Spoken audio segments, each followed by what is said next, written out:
Hey everybody, I wanted to make a quick video to talk about Jade's second grade curriculum. And since I'm a hot mess and my hair is not combed and we just finished having class, you're going to look at one of the corners in my classroom. Jade just finished having class, so it's a mess over there.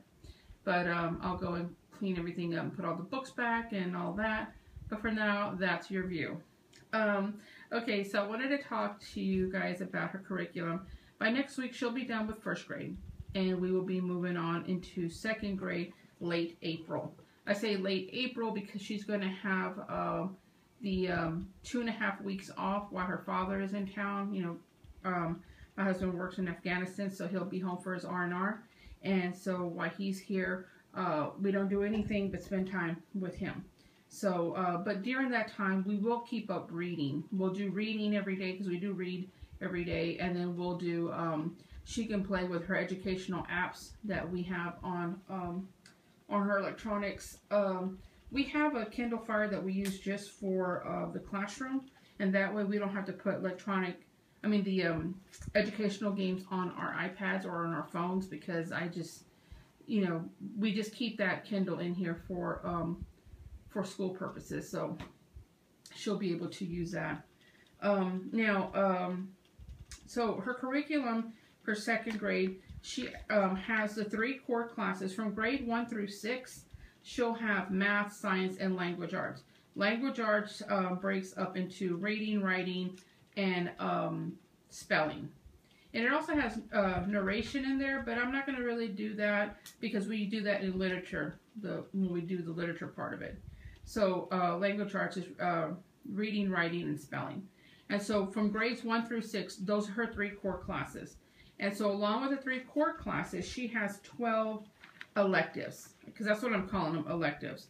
So we break it down to, she has school on Mondays, Tuesdays, and Wednesdays. So that's 5 subjects for those 3 days, because it's a total of 15 subjects, the 3 core classes and the 12 electives. So she has 1 core class, and then she has 4 electives. And then on Tuesday, 1 core class and 4 electives, and on Wednesday, 1 core class and 4 electives. And so it seems like a lot, but it really isn't when you break it down like that. The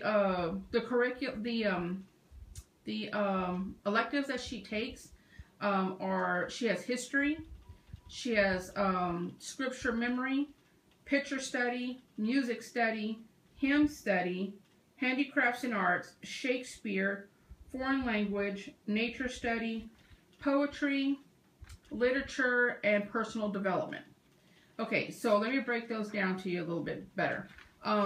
For example, on Mondays, she will have math, because Mondays we do math, and that's just better for her to get it done out of the way. She's doing first, well, she's finishing first, and she's going into second. So, you know, math just kind of continues. It just kind of just scrolls on over. So she's doing time and money, addition, subtraction, place value, measurements, and then towards the end of second grade, I will introduce fractions and geometry. So she has math, and on Monday, that's math is her core class, and then on Tuesday, she has music study.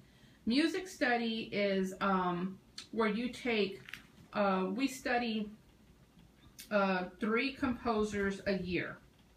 And so how we do that is, for example, we'll do 3.5 months of one composer, and then another 3.5 months on the second composer, and another 3.5 months on the last composer. So she gets 3 composers in a year's time. And so the one that she will be studying will be Beethoven. And so for the 3.5 months, what we will do, we will listen to his music while we're having class. And we always listen to classical music during class time, but especially during math. So it's going to be great. She'll be listening to Beethoven's music while we have class for those 3.5 months. And we will learn all about his biography, everything about him, what inspired him, all the music that he's done. And so we will work on him. And then after she does Beethoven, we'll move on to Mozart. And, you know, it's just, you can pick whatever composer you want to do. And so then she will also have handicrafts and arts. Now, handicrafts can go for a variety of things. We're doing homemaking, which she's learning how to cook. And Jade and I have we've created her own little recipe book, her own little cookbook, and it was just a folder. And I guess I'll do a little video on that and show that. But it's just a little folder, and we put some dividers in there, and she's cut and pasted some of her favorite breakfast, lunch, and dinner, and snacks, and then her favorite foods. So whatever she's learned to cook, like that avocado avocado that she made me, she will draw a picture of it, and she will put it in there, and then I'll write all the ingredients on the dry erase board, and she'll copy them into her book, and then she will have another recipe in there. She makes scrambled eggs. She'll do 3.5, well, she'll do 3 months. I say 3.5 because that way it just makes it, kind of, we can spread it out for the whole year. So for the next, until June, she will be doing cooking and building up her recipe book. Then after that, we're going to do photography. She really wants to learn about photography, and so I'll teach her all about photography, and she'll get a little point and shoot camera, and we'll go out and we'll take pictures of nature, and then, or whatever she wants to take pictures of, flowers or whatever she wants, and then I'll take her and show her how to develop them, and then we're going to make her a scrapbook. And that'll be part, and we'll do that for 3 months, and that is also goes into her handicrafts and arts. After that, she's going to do hook and latch. Now you can do anything. The handicrafts and arts can be anything from oil painting to crocheting to needlework to cooking to washing dishes. It's whatever you want your child to do, but it counts as a handicrafts and arts. The Charlotte Mason style of teaching is basically showing your child how to survive, how to maintain themselves, as well as get an education. And then she will have poetry, which I read. I have a list of children's poets that we go over, and I just read poetry to her, and then after I finish reading a poem, we talk about that and what she thinks that poem is about and what she feels about that. And that also, a copy of that will go into her folder, so that way she'll have a collection of all the poetry that we do, and when she's ready, she can start writing her own. Then she also has literature.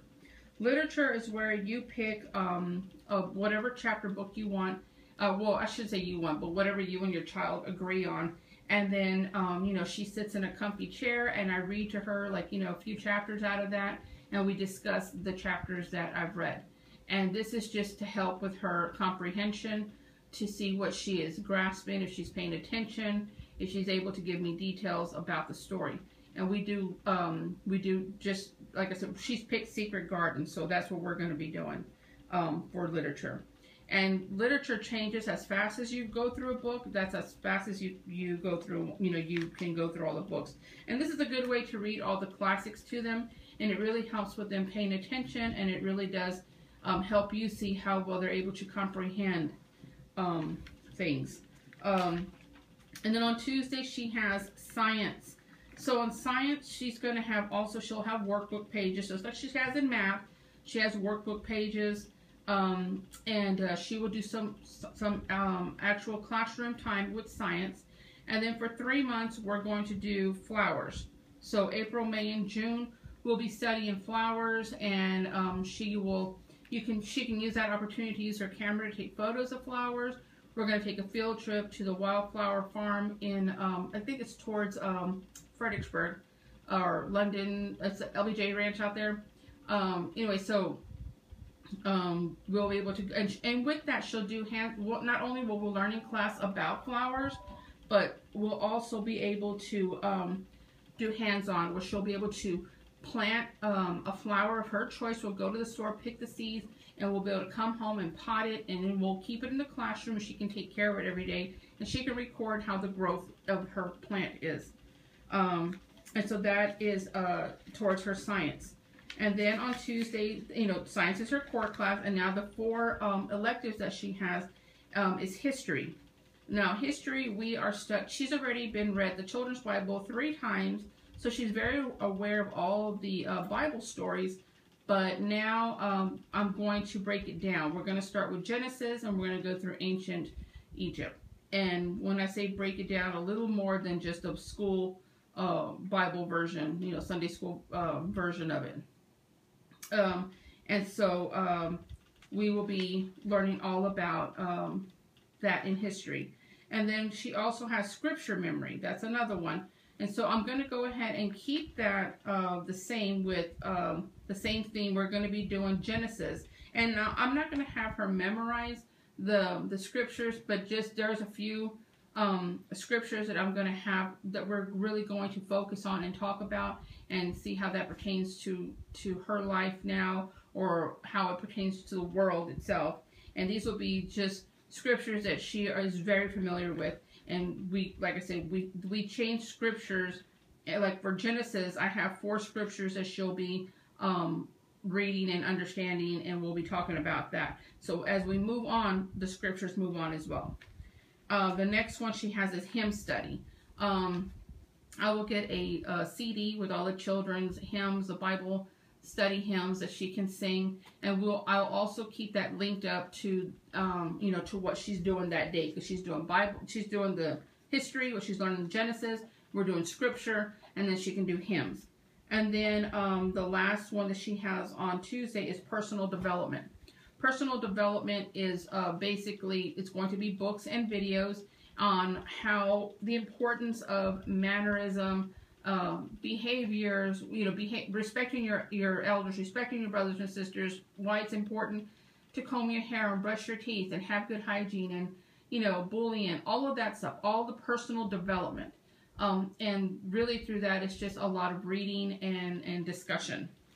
Okay, I'm going to end the video here, and then I'm going to start the second part and finish up on it, because otherwise I won't be able to put it onto my onto the thing. Okay, so I'll come back with part 2.